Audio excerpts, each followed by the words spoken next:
Do you ever ask yourself why sometimes you can be so uplifting towards others but find it difficult to support and love yourself?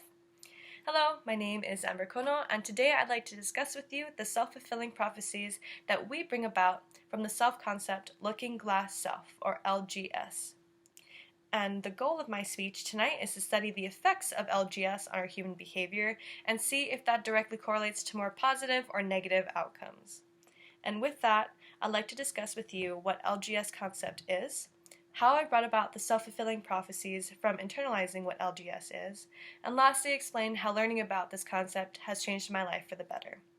Now let's dive into what LGS is. The LGS is the part of your self-concept that you learn through interactions with others that reflect yourself back to you.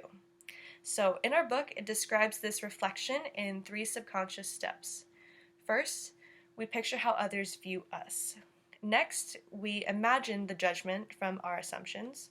And finally, we believe that judgment, regardless of how ridiculous that assumption might be, and that gets embedded into the thoughts about who we are. So according to Self-Concept Change and Self-Presentation by Diane M. Tice and Norman Miller, the LGS can sometimes act as a magnifying glass for who we think we are, especially if we show high levels in self-monitoring. And the more acutely aware we are of what others think of us, the more we believe that's true instead of what we really know about ourselves. And this can really shake people to the core and affect their lives. Before learning about LGS, I often vocalized my worry saying things like, I hope I don't fail this class, or I walked into a room and I immediately thought that everyone didn't like me, not once thinking that by internalizing these negative thoughts, I would undermine myself. So because I focused on my negative thought process, I brought upon myself a lot of not so good outcomes because it reflected my inner doubts and worries. So by far, one of the best learning experiences that I had was at my last job interview. I was so worried about what the interviewer thought of me that it affected how I answered the interviewer's questions. And so I left the interview thinking that I ruined everything because I was too nervous to show the company who I was and why I wanted the job so badly. So this experience made me realize that something needed to change.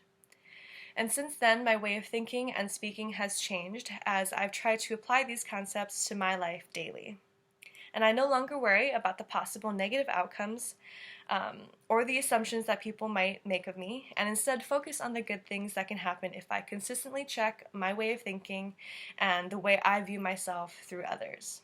So the job interview that I had bombed so badly was still looking for someone to fill that position I had applied for. So I applied again and promised that I would be only supportive of myself and have the self-fulfilling prophecy be a happy outcome this time. And as luck would have it, I had the same interviewer, and the interview was done, or after it was done, he mentioned that he remembered me, but almost doubted himself because I interviewed like a completely different person. And that interview landed me the job that I have now. So in conclusion, I would like to reiterate that the effect of the looking glass self on our human behavior does directly correlate to more positive and negative outcomes.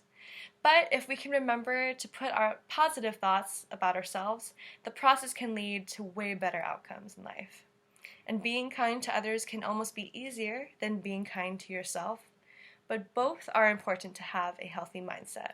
And this concept has helped me to understand how to approach things in life in a better way. And I hope that this video has at least been a good reminder to treat yourself better as well. Thank you.